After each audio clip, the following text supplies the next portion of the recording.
Okay, good evening, everybody. Welcome to this evening's webinar.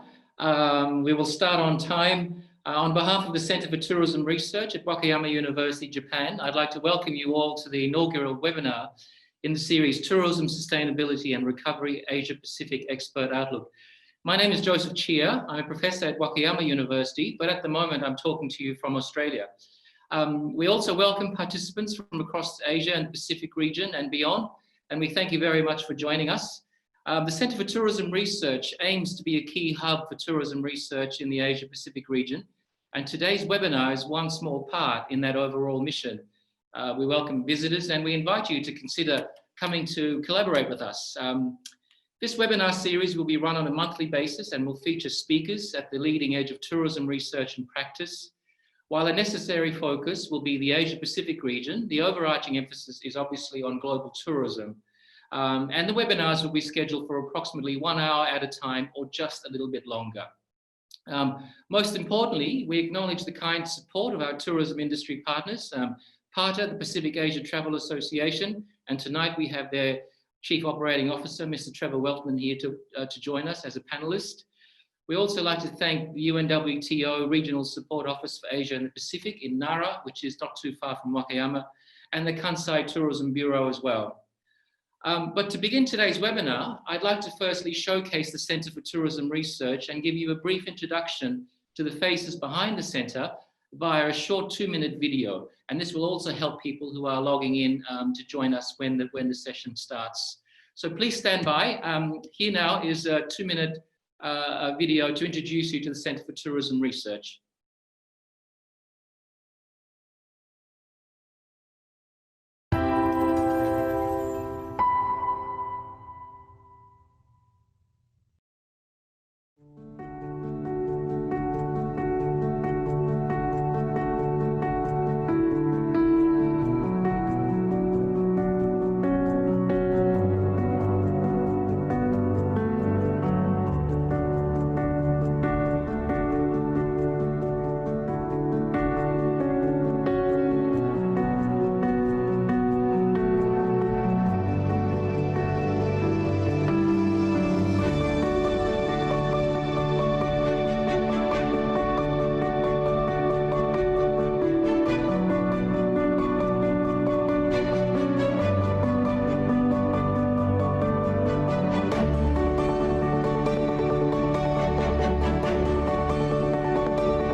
Okay, so on behalf of everyone here, welcome to the Center for Tourism Research. We know you can't join us at the moment physically, but we thought we should show you where we are virtually, and when all of this is over, we will welcome you to visit us.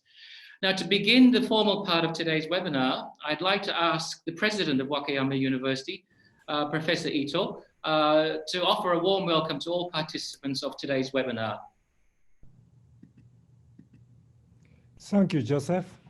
Hello, everyone. I'm Chihiro Ito, President of Wakayama University. Thank you for joining us in the Wakayama University CTR Webinar Series 2020. Because of COVID-19, many international activities have been suspended. For breaking this gloomy situation and making a new trend for the post-corona era, We are excited about providing this webinar series. I guarantee you will enjoy this excellent event. Enjoy and have a wonderful time. Thank you. Thank you, Professor Ito. Okay, thank you once again for those of you who've just joined us. I see a few people have just come online. Okay, we'll start with the proceedings for this evening. So without further ado, I would like to give you some idea of the structure of this evening. We will start with Professor Brent Ritchie, who will be followed by a response from Mr. Trevor Weltman, Chief of Staff at Parteng Bangkok. We think that this interplay between the research community and the practitioner community is going to be very important in the recovery to come. This will then be followed by Q&A, which will be led by Dr. Hayato Nagai, a lecturer in the Faculty of Tourism in Wakayama University, Japan. Okay, to Professor Ritchie, our main speaker today. It's an honor and pleasure to introduce you, Brent, to the audience. Brent is Associate Dean of Research in the Faculty of Business, Economics and Law at the University of Queensland, one of the top 5 tourism research centres in the world. Brent has research interests related to risk, crisis and disaster management in tourism industries. He's particularly interested in understanding these topics from a consumer, organisational and destination perspective as well.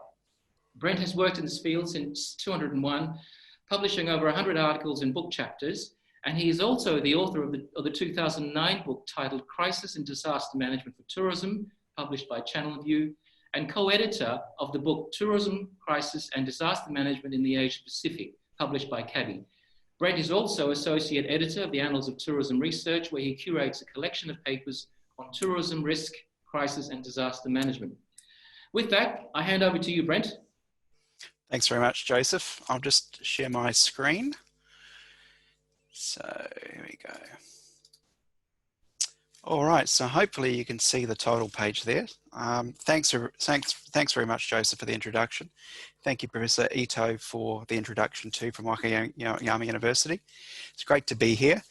Watching that video made me a little bit homesick because I do actually visit Wakayama University every year in June. And unfortunately, I can't make it this year because of COVID.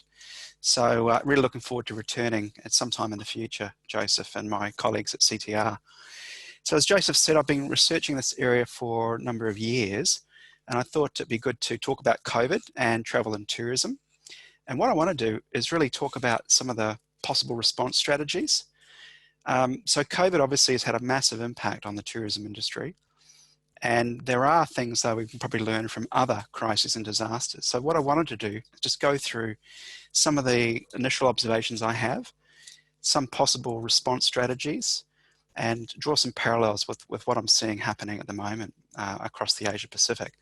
But of course, I don't know everything about what's going on in the Asia Pacific, so I'm just going to focus a little bit more on some of the activities in Australia and New Zealand. So thanks for the invitation. What I will do too, I think there'll be some slides distributed after the webinar. I'll make sure that people can access the 2009 book, so the one on the left-hand side. That book is free to download at the moment until the end of July. So I'll make sure you've got the details on how to download that book and how to download the research article here. This is a review of research conducted in the area. So if you're an academic, you might be interested in looking at that paper and seeing what some of the research themes are that need to be addressed moving forward. And again, that's a freely available paper. So at the end of the webinar, you'll get the slides, you'll get access to the book on the left-hand side and to the article at the bottom there. So as I said, I'll go through and give you a few initial observations first on COVID and its impact on travel and tourism. And I'll start to think through some possible response strategies from some of the case studies I've used in the books, and also start to draw some parallels with what I'm seeing happening at the moment. So we'll move firstly to the impact on international tourism. So I looked at the UNWTA data yesterday, and this is the sort of the latest figures. There's obviously a time lag between gathering the data and publishing it. But what you can see is year to date, so for the year to date, last 12 months, we've seen a 43% drop in international tourist arrivals. If you look at March in particular, there's a 55% drop in March this year compared to March the previous year, sorry. And April, we see a 97% drop in international tourist arrivals in April this year compared to April last year. So clearly, as COVID cases are going up, we're seeing a huge impact on the international tourism arrivals with that line going down. In terms of the regions that are most affected, we can see Asia and the Pacific is mostly affected, and that's probably no surprise because that's where COVID has really started in the Asia Pacific.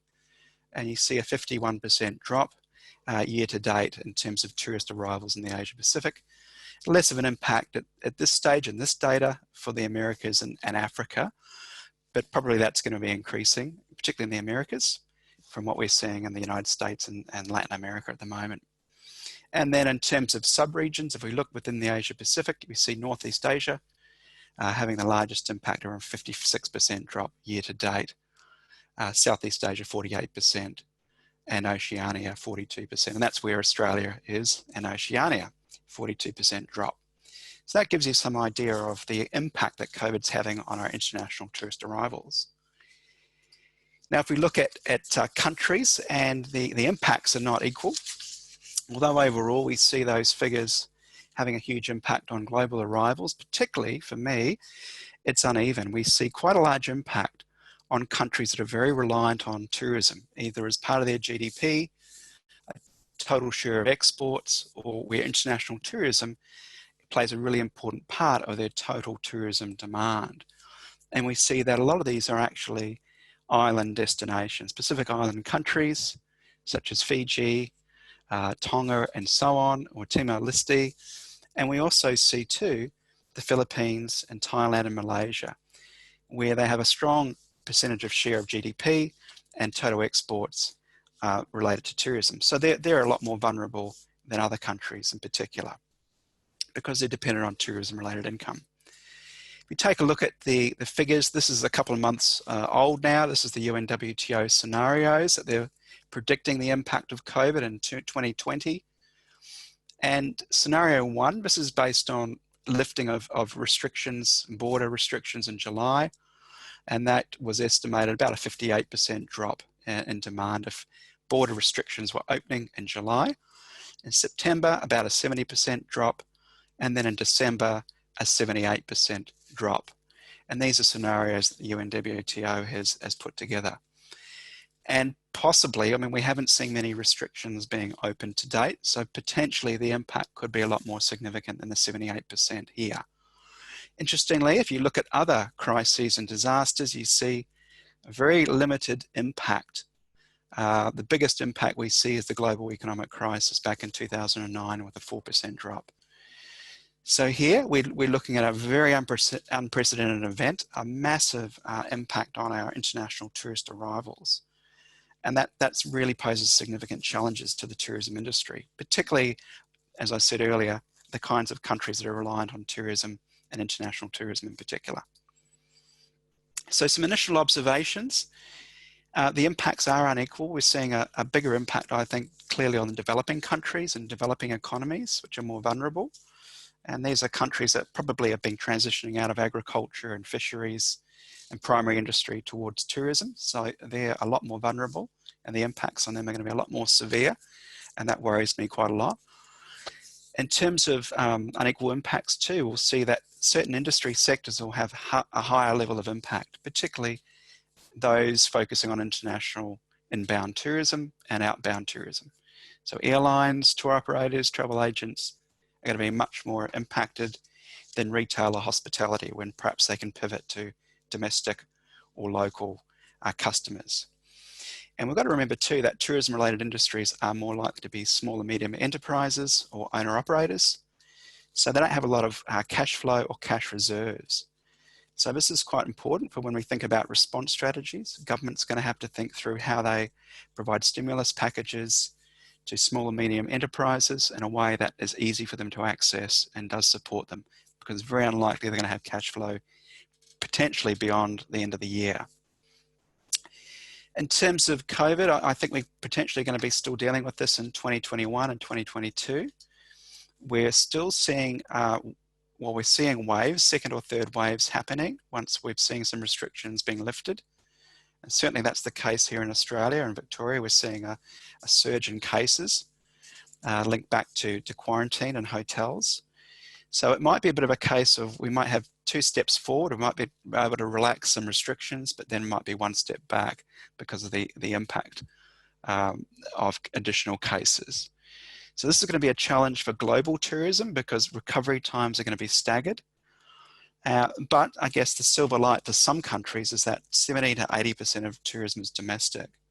So there's definitely going to be a pivot towards domestic tourism in the short to medium term. But in saying that, not all countries can actually do that. Singapore, Hong Kong, and as I mentioned earlier, some of the Pacific Islands might not have that domestic demand. So pivoting to domestic tourism might not actually work for those types of countries. So we need to bear that in mind, definitely, when we're thinking about response strategies and impacts. It's going to be uneven based on geographical location, based on sector, and based on whether countries can actually pivot to the local market or domestic tourism. So just a couple of initial observations. If I turn to response phase, and really this is about industry survival, if we look at other crises and disasters, we can learn a few lessons from that, and we can think about how then governments and industry are responding to this particular pandemic. So certainly there's been a lot of calls for supporting tourism and travel as an industry, and particularly for businesses because of this cash flow issue that I mentioned earlier. The businesses are running out of cash. They're not able to generate revenue, particularly those focusing on international tourism. So this is a bit of a problem. So relief packages are needed, particularly for the sectors most impacted. So airlines, as I mentioned earlier, inbound tour operators and travel agencies in particular. But the impact of COVID on our economy has been so significant that really the recovery packages for any business, regardless of whether it's tourism or not, it's really about the impact on the business, the revenue decline, and developing some stimulus packages to help those industries. But we do know from previous work, direct support for industries affected work best. Giving money to consumers to possibly spend is perhaps not very effective. It might be efficient. It might be a good way of getting money into people's pockets, but it might not be a very good way of supporting industries because people may not spend that money. They may save it.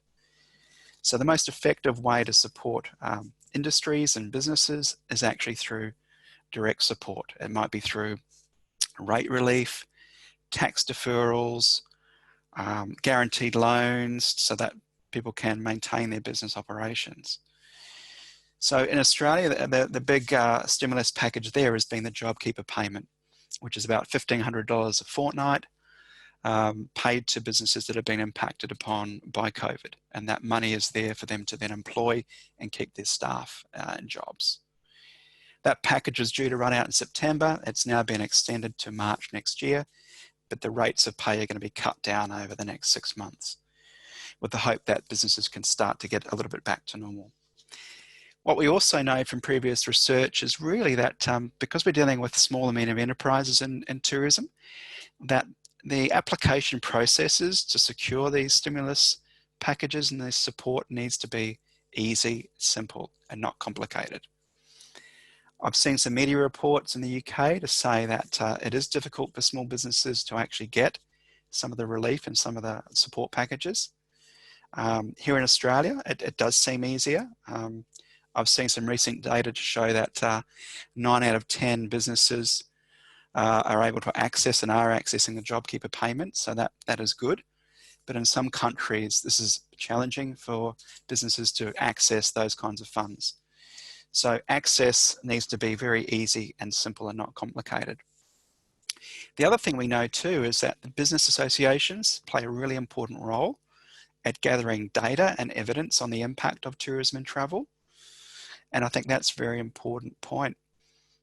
We need to have strong evidence of the impact on tourism compared to other industries and demonstrate that and put a strong case to government for any targeted response. And that's the role of people like PARTA, I think. They can play a really important role at gathering that evidence and providing the support through the Crisis Resource Centre. And Trevor's going to talk a little bit more about that later. So very important to to maintain membership in industry associations. If you're a business operator, really important not to just see that as a way to cut costs, but to keep your membership going, because they provide a lot of support for businesses. And also provides a bit of coordination and consistency so that we can approach government as an industry sector together and ask for support rather than having different associations approaching government separately.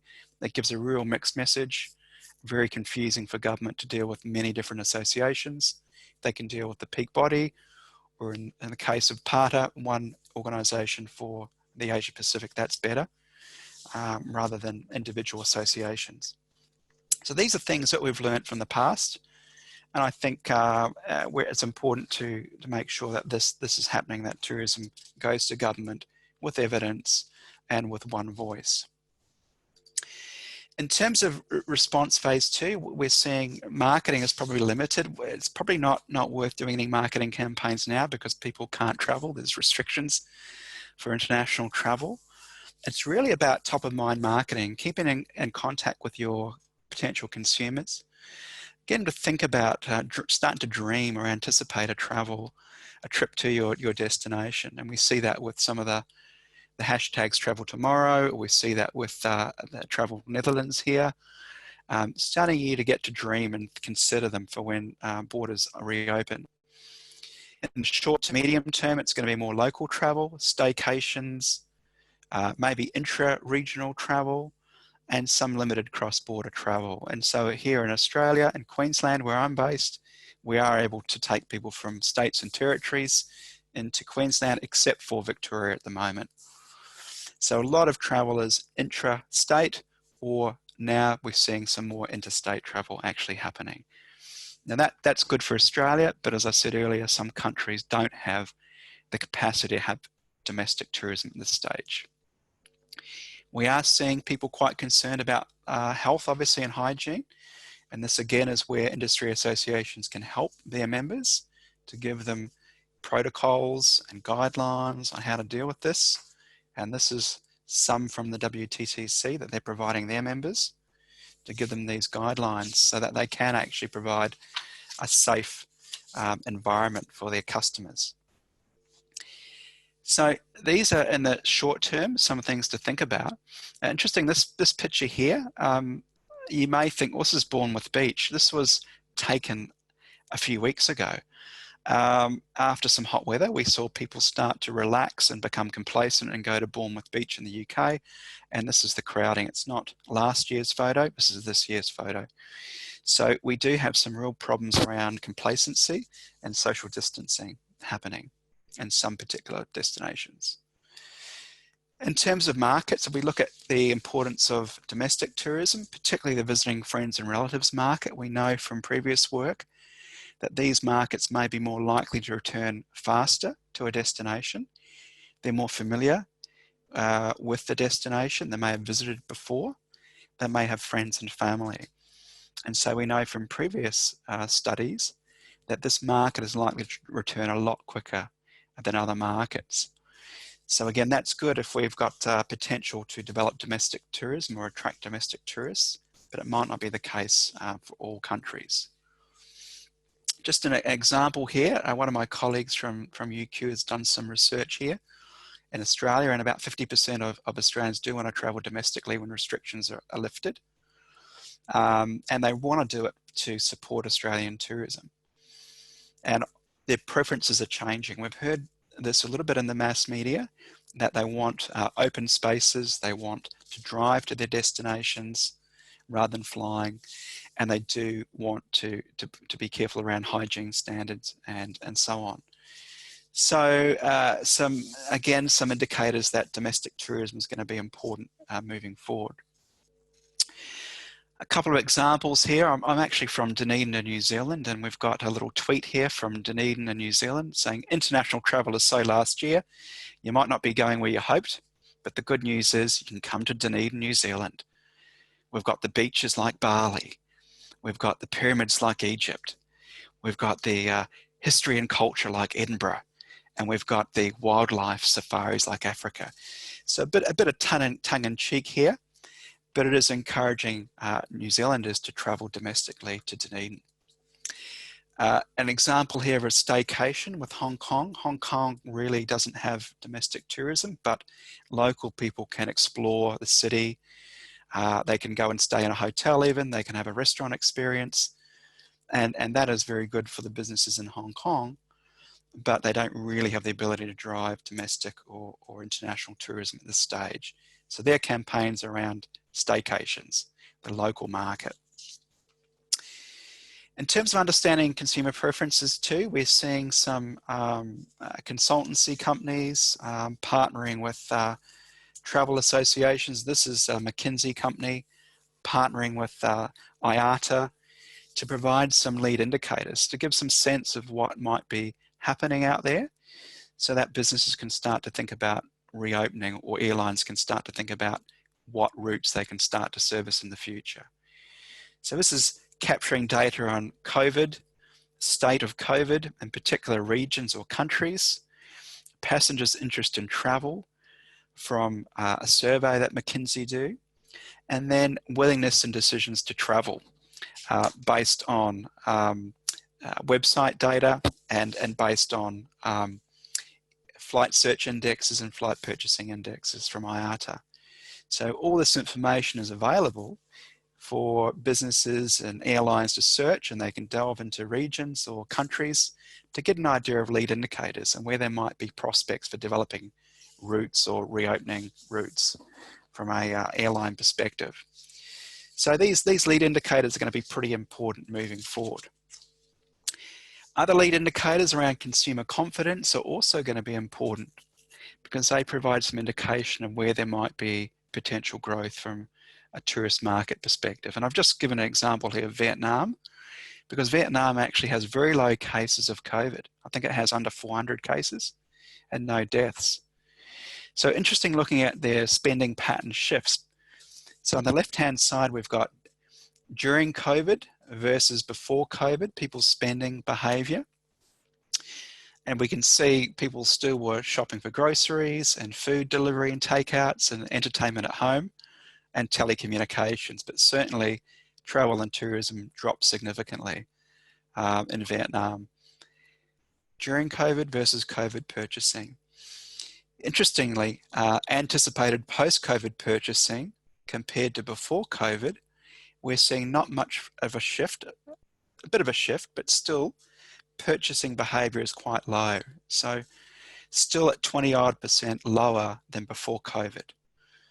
So this is a bit of a concern. So even in a country where the rates are pretty low and domestic tourism is growing, people's propensity or willingness to spend money on travel is still quite low. And that is a concern. Now, this is obviously a snapshot, but I think this kind of work is needed on an ongoing basis to provide some lead indicators, some sense of where we might start to return to normality. Similarly too, we've been doing some studies in China and looking at when people may come back in terms of their travel after restrictions are lifted, and we see most people would travel 4 to 6 months after restrictions have been opened. And particularly those who have got a bit more fear or nervous or anxiety, this is going to take longer for them. And interestingly, we found that those that are more nervous are going to delay or avoid their travel, which is probably not surprising here, but also people's capacity to protect themselves from infection. The more they think they can protect themselves, the less nervous they are, the more likely they are to travel in the future. So these lead indicators, these research studies are going to be very important for showing us where we might see some glimmers of hope with potential markets into the future. We will, though, on the good news, we will see some pent-up demand. We will see, and there's been some scenarios done of V-shaped bounce backs happening. This particular one's with the US market and travel to Asia Pacific. And we can see there'll be a V-shaped, predicted to be a V-shaped bounce back. But depending on the scenarios, that will take more time. It could take to 2022 before we see US visitor arrivals come back to the baseline level. And so we're going to probably more likely to see point-to-point travel between particular countries with travel bubbles, where there is countries with very low or no cases happening. That's probably more likely to happen in the future. Hayato also got similar predictions of V-shaped recovery, but they're predicting that by 2025, they'll still be 10% below the pre-COVID level. So we're going to have a drop of 32 to 41% in air travel predicted over the next couple of years, and it might not get back to baseline for quite some time. So there'll be a bounce back with pent-up demand, but it's going to take a while to get back to normal. In terms of longer-term recovery, I think there'll be a bit of a scramble for higher yield markets here. So people will be trying to target higher yield, higher spending markets, such as the Asian markets and the Chinese market. Usually we see events being used as a catalyst to bring people back to a destination after it's been affected by a crisis or a disaster, but that might be difficult to do with social distancing. And I'm also a little bit concerned about tourism and hospitality career paths. So I think people are seeing the impact that this is having on travel and tourism, and we're seeing a drop in demand for vocational and higher education studies in the area of travel and tourism and hospitality. So that's a concern to me. And just finishing up, and I won't speak about this, we might take some questions around this, but there's been a lot of talk about possibly, the size of the shock. Surely we're going to learn some lessons. Surely we're going to change our behavior. Surely businesses are going to change their practices because of this. Surely we're going to be rethinking our supply chain or market dependencies. Surely we're going to be doing more crisis planning into the future. So people are seeing that potentially this could be the shock that we need to change some practices. And I think I'm not quite sure of that. I'm not quite convinced that this will happen, but I'm happy to discuss this in the Q&A. So thanks very much for listening. I look forward to the Q&A at the end of the show. Thank you very much. Okay, thank you very much, Brent, for that. Good timing. On that note, we now go across to Professor Trevor Weltman, who's currently in Bangkok. Before Trevor starts, I'll make a very brief introduction. So Trevor is the Chief Operating Officer of the Pacific Asia Travel Association, more commonly known as PATA, where he oversees the day-to-day operations of the association across its 3 offices in Bangkok, Beijing, and London. Trevor has over 10 years of experience in Asia, spanning China, Vietnam, and Thailand. And currently, Trevor's primary focus is leading the team of global experts providing content to the PATA Crisis Resource Center. The PATA Crisis Resource Center is a unified platform that provides reliable and up-to-date policy statements, authoritative information, and tourism indicators from around the globe. And the aim of the center is to provide a global, centralized repository of reliable information for users based on their needs, and much of this was recently released. So with that, I'll hand over to you, Trevor. Thanks for joining us.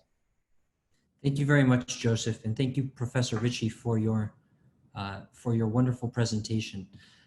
Two things. First, I've never been introduced as Professor Trevor Weltman before, so I appreciate that sincerely. I'm going to call that an honorary professorship from somebody who I respect an unbelievable amount as a tourism thinker and practitioner. So thank you very much, Joseph, and thank you everybody for having me and having PATA here today. I'm going to go ahead and share my screen now so you can see my presentation. But at the beginning, this was sort of framed as a response to Professor Ritchie's presentation, where actually it's more of a build on it. Typically, when I give this presentation, I spend a lot of time sharing some of the similar information that Professor Ritchie did in grounding this crisis and what's been happening, and then I build towards what has been PATA's response. Instead of spending time on the background, which Professor Ritchie has already done then, I'm going to share from the industry perspective, or as an industry body, how we've been building our response and how we're assisting the industry actually with the recovery. So as I shared, I'm Trevor Weltman from the Pacific Asia Travel Association. If you have any questions for me as a result of this presentation, please do reach out to me via my email, which is here, or you can scan this QR code for my LinkedIn. You can reach me on either, and I will share this slide again at the end of the presentation so you have my contact details. So just very quickly, I was asked to give an introduction to who PATA is. In its simplest form, we're a business association that focuses on travel and tourism in the Asia-Pacific region. In specific, we are an entity that was founded in the US 70 years ago that has been headquartered here in Asia in Bangkok for the last 20 years. Our mission or our role in the world is to act as a catalyst for the responsible development of travel and tourism to, from, and within the Asia-Pacific region. And uniquely, unlike other travel and tourism business associations, we're both public and private. And within public and private, we also have the range. So we have some of the largest national destinations as our members and some of the smallest tertiary and secondary destinations as members, as well as some of the largest global corporates in travel and tourism as our members, as well as some of the smallest SMEs and micro SMEs. So really, as you can see by this graphic, we in our membership represent the entire travel and tourism supply chain, which gives us a really unique vantage point into not only what's needed, but how to bring solutions to both the public and the private sector in terms of crises or in terms of business in general. One thing I want to share very quickly before I get into the details is this very simple, but ultimately I find very profound graphic that was developed by one of our key experts, Damien Cook at eTourism Frontiers. He put out this graphic early on in the crisis in about February.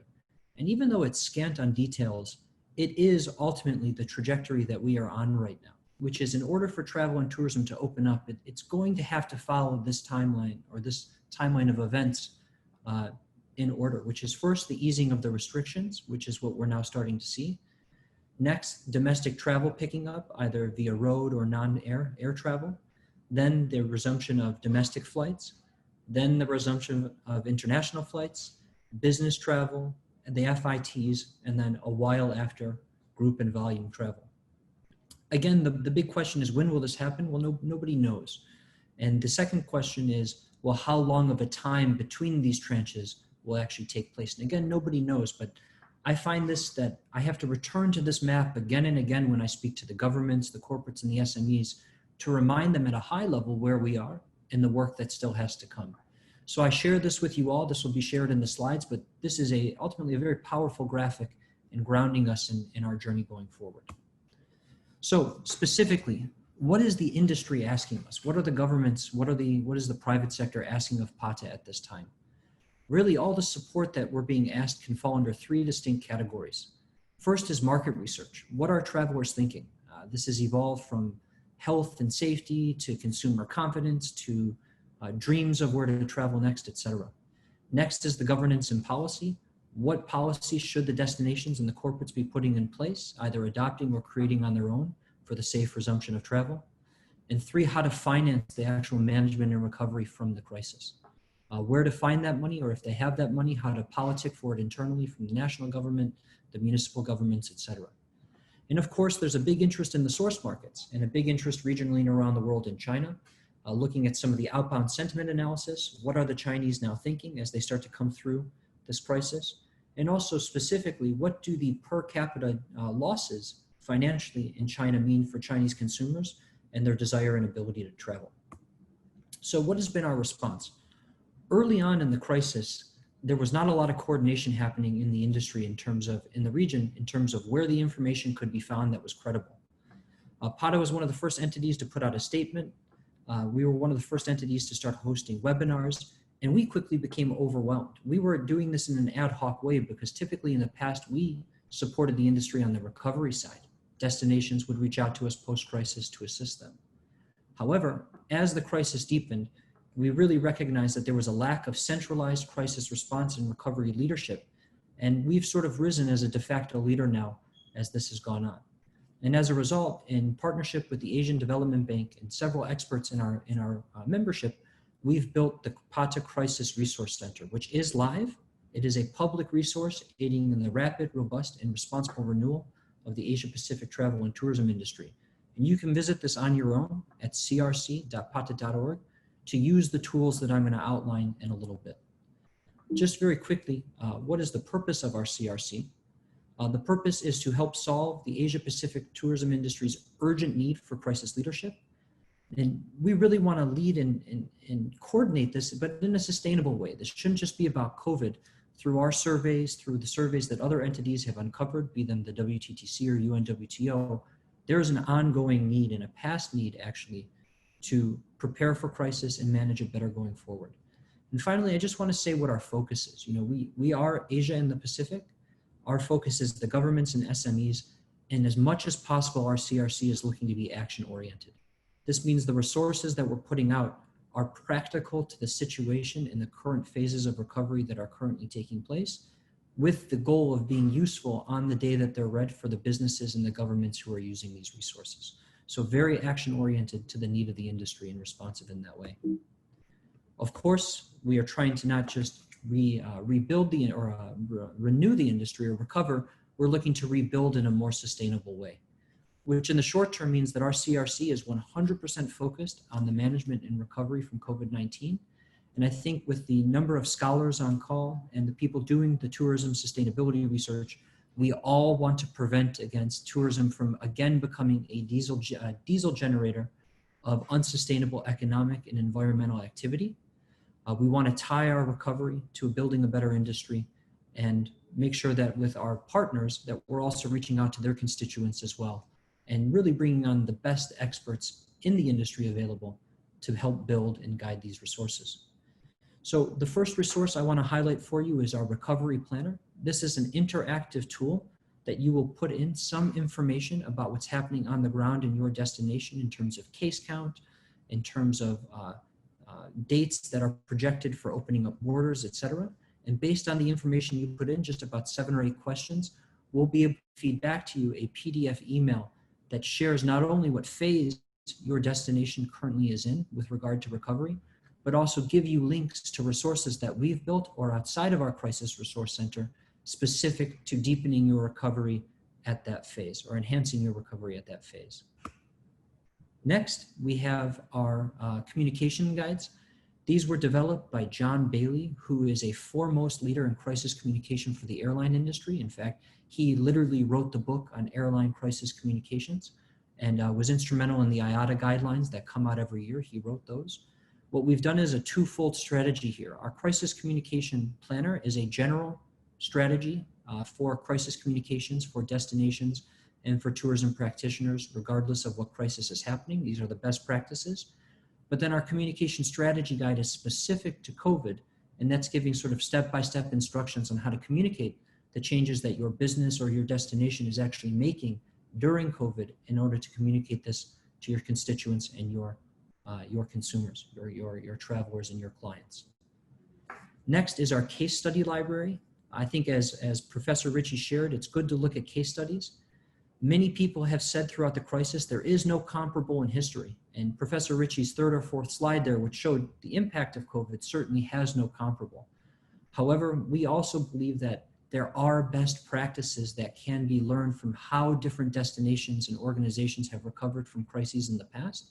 And we've distilled those lessons into principles in each of these case studies, again, for the industry to learn from and to start adapting to a COVID response now. And with these case studies, we put an enormous amount of time over the last 6 weeks in interviewing people from the public and the private sector in Vietnam and putting together that timeline of not only just what did Vietnam do for their recovery and management of COVID, but at what stage did they do it? And then how did those different entities respond individually and respond collectively? This is honestly a unique resource, I believe, in the region and in the world is our Vietnam case study, given the depth of the tourism perspective in it. And we welcome all of you to visit our website and to download it and to use it for whatever purpose you need for your students, for your businesses, etc. Just want to talk about long-term vision, not only for the CRC, but about the entire renewal for our industry. I know I only have about a minute left and this is my last slide. So I'm going to go quickly through this, but really there's a need for disaster planning. We put out a business impact survey just a couple weeks into the crisis. 65% of survey respondents didn't have a disaster plan.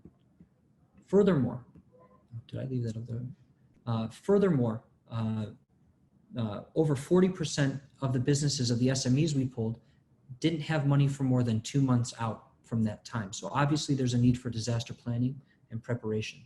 And finally, we're working with some scholars from Cornell and Harvard on developing a holistic accounting methodology for that ongoing destination management. And my final point has to do with habitat protection. What is now an ongoing health and economic crisis truly began first and foremost as an ecological and environmental issue. So we cannot lose sight of the fact that in order to prevent against crises and pandemics of this scale going forward, we really need to take care of the environment. So that is my final slide. We invite all of you to join our PADA Crisis Resource Center. Go to the website, use the tools, engage with them, and please give us the feedback. You are on the front lines of knowledge and tourism practitioners, and we invite you to have a voice in this. If you'd like to publish on our resource, if you'd like to use our resources, please reach out to me. We're happy to have a dialogue. Thank you very much. Thank you very much, Trevor. It's really great to have someone like you with your wealth of experience and the reach that you have across the Asia Pacific region and the tourism industry to come and spend some time talking to us, because very often we don't get access to people like you. But one of the side benefits of this coronavirus crisis is we get to hear from people like you, and that's fantastic. Thank you very much. So with that, having heard from Professor Ritchie and Mr. Trevor Weltman, one of the things that we wanted to do was also give you a snapshot of the context in Japan. Because as most of you realize, Japan was supposed to be host to the Olympics in 2020, but of course, it was one of the main casualties of COVID-19. So with that, I'll hand you over to Dr. Hayato Nagai from the Faculty of Tourism at Wakayama University to give us a brief snapshot of what the situation is like in Japan. Hayato, over to you.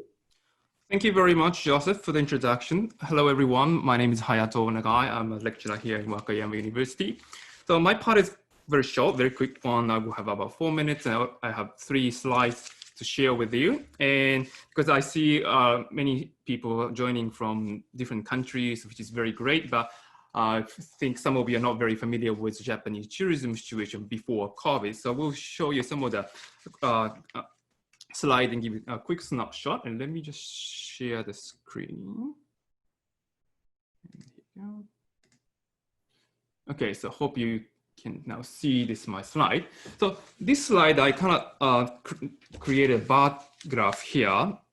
The number of inbound tourists in Japan since 1964 here. 1964 is the time that Tokyo hosted the first Olympic. And since then, well, the number of inbound tourists were gradually growing. But before 2000, we only received less than 5 million inbound tourists. But especially after the government started the inbound tourism campaign called Visit Japan in 2003 here, the number has increased. So as you can see from here, this is the 2003 number. The initial goal of the Visit Japan campaign was actually 10 million by 2010. But we didn't reach this one, because one of the reasons is in 2009, as Professor Ritchie also mentioned here, global financial crisis, and also in 2011, Japan, especially in the northern Tohoku area, we had a 2011 Great East Japan earthquake and tsunami, which impacted tourism in Japan, as you can see from here. But after that, and since 2013, we actually reached the record number every year. So this is the number last year, 2019, and we had about 31 million inbound tourists, and within that, about 82% from Asia. Within Asia, 70% from East Asia. So the biggest market was China, then next one is Korea, then Taiwan, then Hong Kong. So we'll move on to the next one. Okay, so because we started to have more and more inbound tourists, this is the number that the tourism consumption by international visitors. As you see here, in 2012, the year after we had great earthquake and tsunami, that was around 1 trillion Japanese yen. So 1 trillion Japanese yen is about 10 billion US dollars. But since then, and it's kind of started to grow. Then last year was about 4.8 trillion yen. So this graph will show you and highlight that the tourism, especially in the last 10 years, has become a very important driver of the Japan's future economy. In this one, as Joseph mentioned, the timing now, actually, we were planning to host Olympics in July and August this year, but it has been postponed to next year. And there is also the discussion, I see both the international media and the Japanese media, that whether we can have or we should or not. But I just wanted to highlight this one. This is the one government set the goal in 2016. Their goal this year, and this is not realistic that we reach this one, but was actually 40 million by 2020, that this year, and 60 million by 2030. This one. And I was just checking and just found the one document released by the government this week that's the long-term goal of reaching 60 million. This one hasn't changed so far. Okay, so that's something, well, we will continue looking at this one, but if you are interested in Japanese tourism from people overseas, then please just look at this one, and maybe it's a great opportunity for us to discuss and how we reach this one, whether it's realistic or not.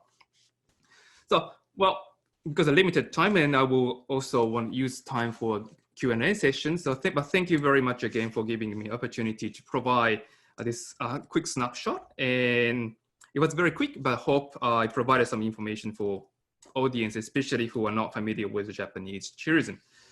Okay, so thank you very much, and we'll hand over back to Joseph. Thank you, Dr. Hayato Nagai from the Faculty of Tourism at Wakayama University. Okay, so we've gone through all of our panelists, and we have some questions coming through now. While we would normally schedule this for 1 hour, we're happy to go slightly over to make some of the to bring some of the questions to the panelists involved. As we can see, as Hayato said, you know, Japan is very disappointed in terms of not being able to meet its goals of 40 million by the end of 2020, 60 million by the end of 2030 is still there. And whether the Olympics will go ahead next year or not is really must still be a big question mark, right? So with that, we have a number of questions, and I guess the questions can be answered by anyone. And one of the main ones one of the questions at the top of the list here is this question about travel and tourism as a career, you know, given the crisis. And perhaps this is a question for Dr. Nagai and Professor Ritchie. What do you think? Someone has asked the question, what are the prospects for travel and tourism careers? Good question. Look, in Australia, we have had job shortages. So if you look back at the Tourism 2020 plan, there's probably somewhere between 30 to 50,000 job vacancies predicted. So that demand is there. And of course, some of that will be management roles. Most of it will be frontline staff. My concern is, and I'm seeing this in some of the data for enrollments at the university, there's a drop in demand. Yet we're seeing an increase in applications to commerce or business management, but a decline in tourism and hospitality. Mm-hmm. And previously we've had shocks like cyclones in Queensland and in Australia, and government has invested in packages to promote the career paths around tourism. They've seen that that's a potential issue, that students think, okay, the industry's being hit hard. We're not going to see increasing numbers of students taking this at a vocational level or at university level, and they've invested some recovery money to promote that as a career path. So I think in the short term, I'm a little bit worried that we're going to see a decline in enrollments. We already have shortages, so it's going to exacerbate that. And I do think there'll be a bounce back. There'll be pent-up demand. We've seen that in the past with other crises. It just might mean that the bounce back is going to be a couple of years down the track. Okay, so if you're in the middle of a tourism degree, stick to it. Stick to it. Stick to it. I think people probably have been affected by the media coverage and obviously the impact that COVID's had on our sector. But don't give up. Now's actually a good time to study, to be quite honest. And by the time you come out of your degree, things would have hopefully improved, and then hopefully there'll be a job for you. So I would encourage people to continue to study. But I'm just seeing these patterns you see. Commerce and business going up, enrollments in travel and tourism going down. Okay. Okay. The next question comes from Professor Betty Wheeler, Southern Cross University. Hi, Betty. Thanks for your question. Betty's question can be answered by anyone. And the question is about tourism bubbles or travel bubbles.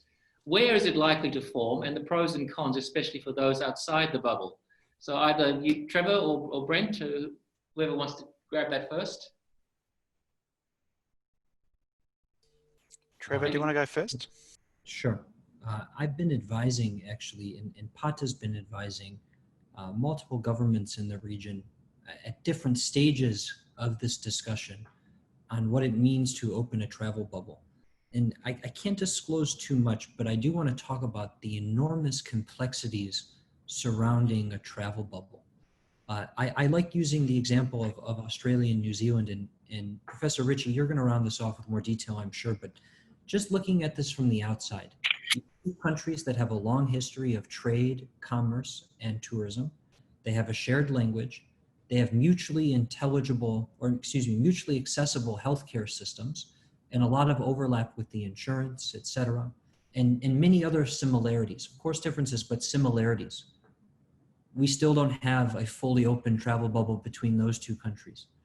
Then you have countries in the Pacific, specifically Fiji, who are asking to join the Trans-Tasman bubble. But what does that mean when they don't have any of those other pieces already in place? So that's at level one.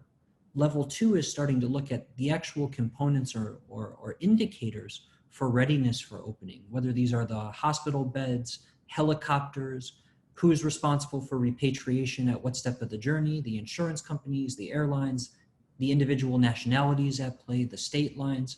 This is enormous.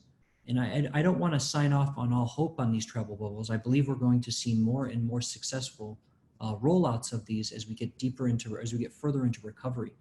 But I think oftentimes the complexity and the various factors that go into the bubbles are not being discussed.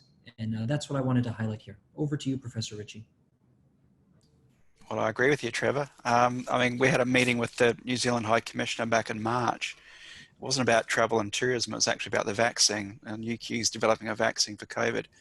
But actually she said, I think we should have the bubble sorted out in June. And we're still talking about it. So I agree with you totally. I think it's going to take a while. And to be quite honest, I think we should be talking about bubbles, not only New Zealand, Australia, but with Pacific Island countries. I think we need to be seeing that as a form of aid and support for these countries, which are going to be very badly affected because they rely on international tourism, yet the cases are very low. So in my mind, I think we need to be focusing on some of the Pacific Island countries if we can. But as Trevor said, it's complicated, and they've got to have the health system and the beds and so on ready to go with this kind of thing. So yeah, it's a good idea, but a lot of work to do to make it happen.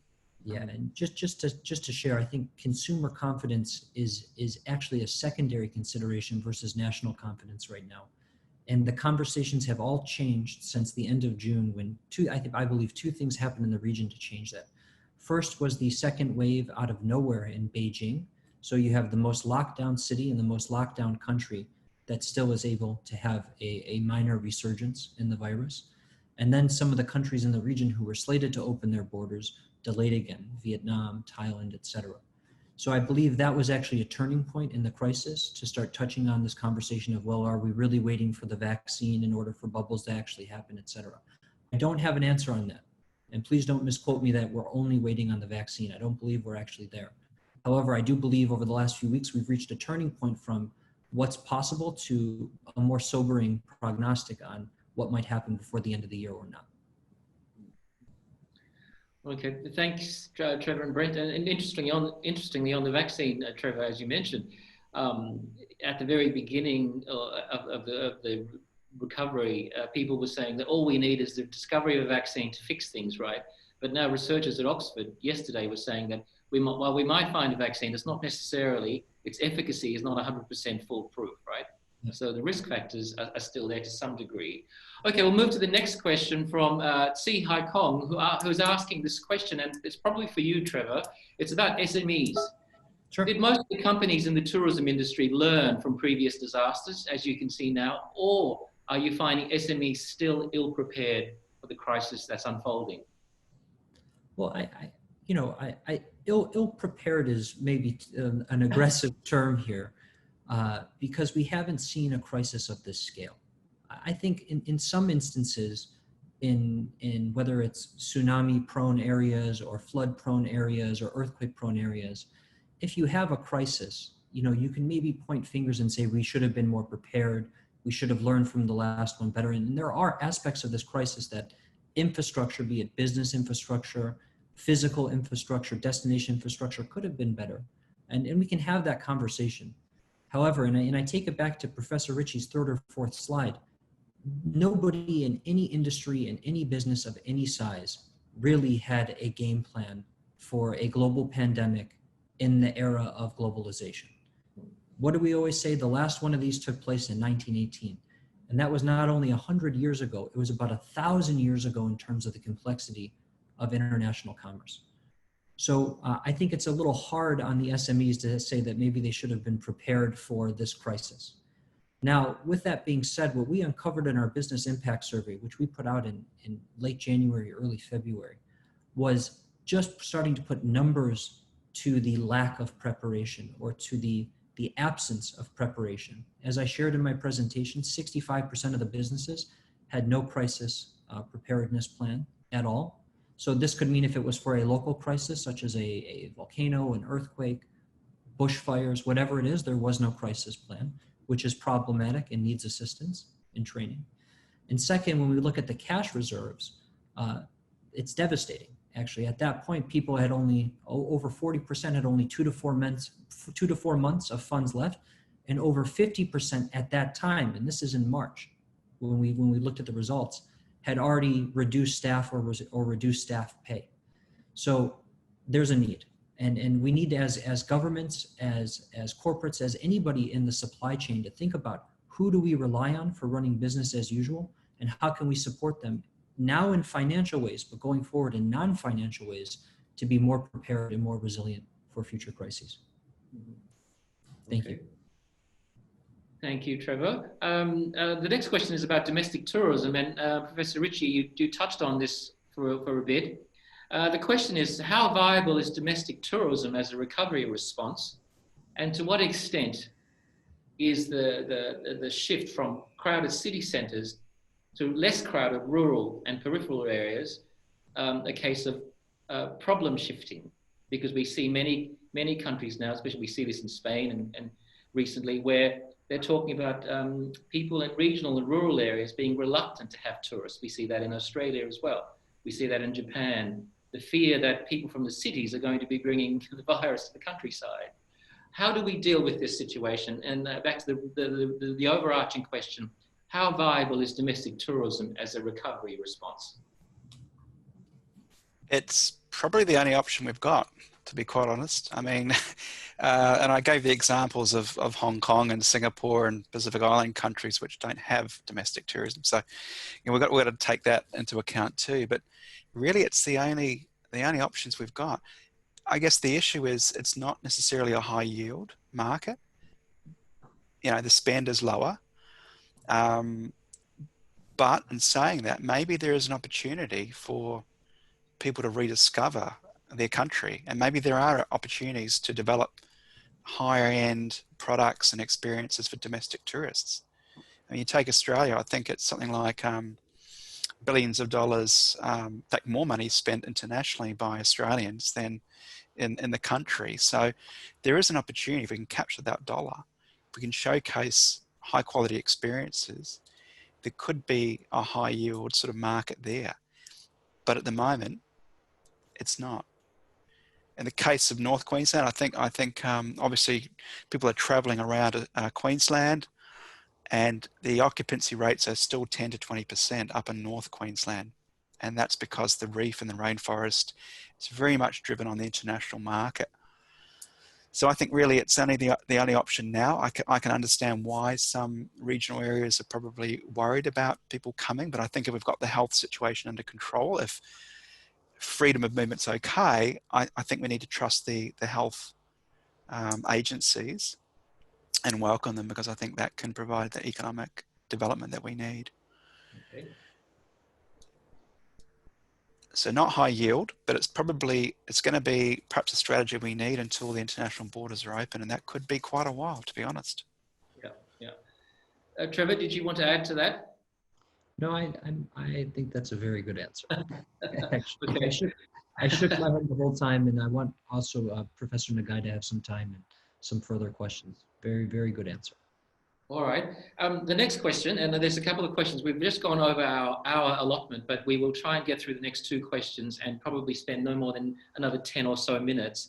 The next question is of concern to the Asia Pacific. And the question was, what are the prospects for long haul travel? Because as we know, Asia and Australia and New Zealand in particular at the other end of the world, you know, and the key source markets in North America and Europe, what are the prospects for long haul travel going forward? Prospects how? Let's, you know, I think that's sort of a summation question of everything we're asking, you know, right now. Because look at the primary source markets in the world right now. Look where we're having a resurgence of a second wave, or unfortunately in countries such as my own, really the continuation of a ghastly first wave. So long haul travel will resume at some point, but that's, as I've showed in that graphic, that's really a long time off, particularly the group travel. So we're struggling, per my last question, on very short haul cross-border travel.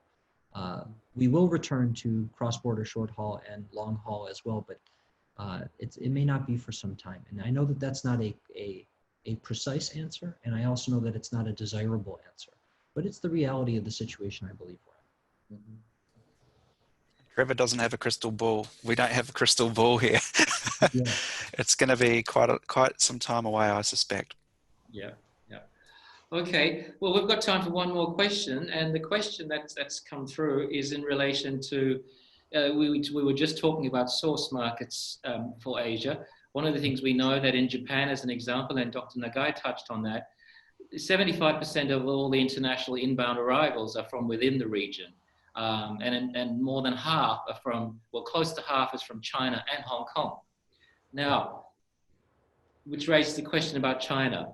You know, is the recovery in Southeast Asia dependent upon the bounce back of Chinese outbound travelers? It doesn't have to be, in as much as the growth of these markets didn't have to be dependent on only one source market. And let's not pick on the Chinese. In the 90s, it was the Koreans. In the early 2000s, it was the Americans and the Russians, et cetera, et cetera, et cetera. It's who's the dominant source market at that time, who everybody tries to cater to. So we've been saying for several years at PATA, as have entities such as yours, Joseph, diversify your source markets. This is not only good for business, this is good for the environment as well. So we are advocating very strongly to look beyond single source markets, whether it's Chinese or Japanese or Singaporeans or Americans. And there's some really practical realities to this too, which has to do with flight routes. Nobody knows right now what flight routes are going to be still viable and at what volume when recovery really gets underway. So to start looking now at different ways of segmenting your markets, whether it's high yield or geographically based in terms of closeness, deepening your regional presence, whatever it is, it's now time to start thinking that way. It's beyond time to start thinking that way. Brent, did you want to have a go at this one too? Not really, no. I think Trevor did a good job of it. Yeah, yeah. Now there's a whole lot of questions I can't quite answer, but this one came in early and I've neglected to ask it. And it was this question, and you raised it, Trevor, the question of yield versus volume. We had many countries saying, we don't want as many tourists, we just want high spending tourists. Is that realistic? And what does that mean for tourists who aren't high spending? You know, the old mass tourism market, what do we do with them? Well, I wasn't the one who brought up that point. Professor Ritchie did, but I do have some comments on it. You know, mass tourism, or the mass tourism phenomenon, was driven by many factors.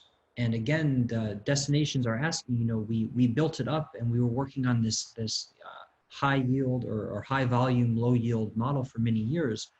But again, when you look at the supply chain going forward with many of the budget carriers around the region either consolidating or going out of business or significantly reducing their routes, just access to the high volume traveler in the midterm may not be feasible. So I think particularly in terms of sustainability, we can all have a conversation about the viability and the wisdom behind mass tourism. But again, there's just some practical supply chain realities that should be forcing a rethink, regardless of what the desired outcome is. I don't think high yield tourism is the only answer. I think deepening some of the other metrics such as hotel night, not only just daily spend is also important. But again, what is the reality? What is the potential reality in 4 months or 5 months time? And Joseph, I think that will start to yield some of the similar results that this conversation could lead towards. Okay. Brent, did you want to add to that? No, look, I think, you know, we can't talk about particular countries exactly, but, you know, China obviously is a high yield market, particularly for Australia, but it doesn't have to be group travelers. You take international students, for instance, high yield, and they contribute so much to society and diplomacy and so on. So I think it doesn't have to be about the group tours. It can be very much about these international students. And there's a number of markets where there is quite high yield, high spending, but it might be very difficult to get that started now. Obviously, domestic market, I said earlier, not very high yield perhaps, but potentially could be, especially with international borders closed. Potentially, we could have some inbound tour operators and people with experiences designed for other markets pivot if they can, but that's difficult to do. But it probably needs to happen a little bit, particularly for survival in the next 12 months or so for them. So can we pivot that, create those kinds of experiences for domestic tourists? I don't know, but I think something's going to have to happen for the inbound tour operators in particular. Okay. Well, I think in order to wrap things up, one of the questions, quite a few people have asked the question about when is the recovery likely to take place? When can I travel again? I think the fact is, and I think this is an equivocal response from both of you, Brent and Trevor, we just don't know, right? Anyone who thinks they know is really guessing. So on that point, I'd like to thank all of the attendees for coming along. Thanks Professor Brent Ritchie for being our speaker. Thanks to Mr. Trevor Weltman for being our industry panelist. Thanks also to Hayato Nagai for giving us a Japan response. I'd also like to remind you that in the next 2 months, we will have we'll have a webinar every month. Next month, we'll have another webinar, and the details will be placed on the website. We have Professor Richard Sharpley coming up, as well as Professor Graham Miller from the University of Surrey. So Graham will be speaking to us in August, Professor Richard Sharpley in September. And before we leave, we have a very brief survey that we might ask you to do. As researchers, we have to try and get a good understanding of what it is that the response has been to this. And I believe the technicians here will put a survey up on the screen. So these slides will be available after the seminar. The recording will also be available. If you have colleagues who weren't able to come, please pass the messages on.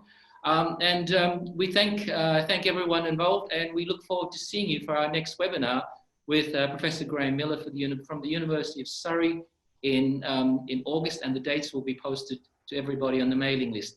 There on the screen is a very brief survey, which would take you about a minute at the most. And once again, thanks for coming along, and we look forward to seeing you all again. From me in Melbourne, see you later. Take care, everybody. Thank you. Thanks very much, Joseph. Thank you, CTR.